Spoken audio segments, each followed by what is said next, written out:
नमस्कार. मला हा प्रश्न विचारायचा होता, की मी माझ्या सासू-सासऱ्यांसोबत राहते आणि मी सगळे कामं करते घरातली आणि प्लस मी ऑफिस पण करते. आणि माझ्या सासूबाईंना ज्या पण काही अपेक्षा आहेत माझ्याकडून, त्या मी पूर्ण करण्याचा प्रयत्न करत असते. नेहमी मी त्या करते सुद्धा. पण तरीही माझ्या सासूला त्याबद्दल थोडंही कौतुक नाहीये. म्हणजे मी त्यांना खूप जीव लावते. मी त्यांच्या खूप पुढे-पुढे करते. पण त्या तरी मला कधीच चांगलं म्हणत नाही. उलट त्या मला इतरांच्या सुनांचं नेहमी उदाहरण देत असतात, की "ती ती बघ कशी वागते, ती किती चांगली आहे, तिने असं केलं, तिने तसं केलं." आणि ह्या सगळ्या गोष्टींचा ना मला खूप त्रास होतोय. तर या सगळ्या गोष्टींसोबत मी कसं डील करू? तर हे मला तुम्ही सांगा. ओके. अच्छा, मला तुमचा प्रॉब्लेम समजलाय. ॲक्च्युली हा प्रॉब्लेम बऱ्याच सुनांचा असतो. बऱ्याच मुलींना या प्रॉब्लेममधून सर्व्हाइव्ह करावं लागतं. तर सर्वात पहिले मी तुला हेच सांगेन, की तू स्वतःला दोष देऊ नकोस. तू जशी आहे तशी खूप चांगली आहे. ठीक आहे? हे तू स्वतःला पहिले सांगणं गरजेचं आहे. आणि कसं असतं, जसं आपली हाताची पाची बोटं सारखी नसतात ना, तशी या समाजात वावरणारी माणसंही सारखी नसतात. त्यामुळे सपोज एखाद्याची सासू तिच्या सुनेचं कौतुक करत असेल, तर इट इज नॉट नेसेसरी की सगळ्याच सासवांनी त्यांच्या सुनांचं कौतुक केलं पाहिजे, है ना? तर आपण हे कम्प्लिटली नॉर्मल आहे असं समजूयात पहिले तर. आणि त्यानंतर जर त्यातही तुला असं वाटत असेल, की पण मग मी करते तर मला त्या गोष्टीचं अप्रिशिएशन मिळालं पाहिजे. ऑब्व्हियसली तुम्ही करतायत तर त्याचं अप्रिशिएशन मिळालंच पाहिजे. कारण कसं असतं, कधी आपण कोणाला जर अप्रिशिएट केलं ना, तर ती गोष्ट करण्यामध्ये त्याला नवीन उमेद मिळते आणि तो अजून चांगल्या पद्धतीने करतो, है ना? पण मग ह्या गोष्टींची जाणीव समोरच्या व्यक्तीला नसते. म्हणजे तुझ्या सासूबाईला ह्या गोष्टीची जाणीवच नाहीये.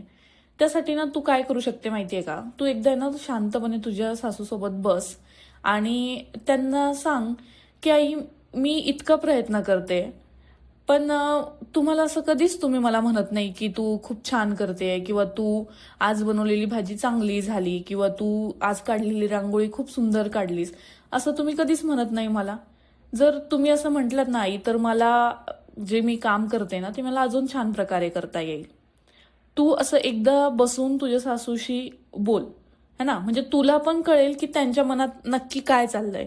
कारण कधी कधी कसं होतं माहितीये का, आपण स्वतःच असे खूप सारे अझम्पशन्स करून घेतो आणि त्या चुकीच्या अझम्पशन मधून आपण काहीतरी एक कन्क्लुजन काढतो.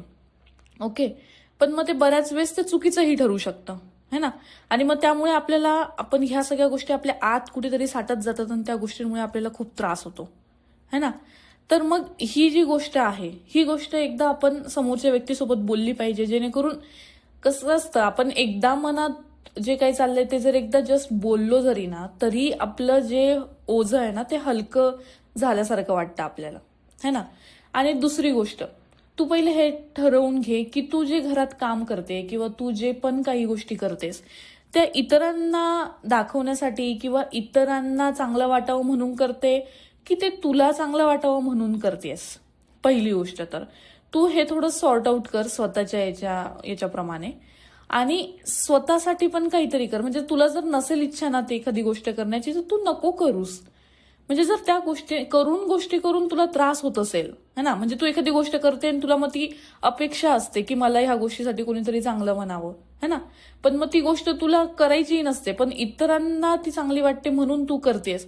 एक दोन वेळेस ती गोष्ट ठीक आहे, म्हणजे दुसऱ्यांच्या आनंदासाठी आपण करणं. पण त्यामधून आपल्याला काहीच मिळत नाही, उलट त्रासच होतोय ना, तर मग अशा वेळेस आपण थोडंसं बॅकफूटला येणं गरजेचं असतं. जेणेकरून आपल्याला त्रास होत नाही, है ना? आणि जेव्हा तू स्वतः खुश असतील, तेव्हाच तुझ्या आजूबाजूचे लोकही खुश राहू शकतात, है ना? तर ही गोष्ट थोडीशी तू लक्षात घे. ठीक आहे? आणि कसं असतं माहितीये का, आपण सगळ्यांनाच प्रेम देतो, है ना? आणि सगळ्यांसोबतच चांगलं वागलं पाहिजे आणि सगळ्यांनीच आपल्याला चांगलं म्हटलं पाहिजे. हे गरजेचं नाहीयेस ग. म्हणजे तू काय करू शकतेस, तू स्वतःला हे सांगणं गरजेचं आहे, की तू जशी आहेस तशी तू सुंदर आहेस, तशी तू छान आहेस, है ना? कधी कधी कसं असतं, दुसऱ्यावर प्रेम करण्यापेक्षा ना आपण स्वतःवर पण प्रेम केलं पाहिजे, कारण ते पण तितकंच गरजेचं असतं. ओके.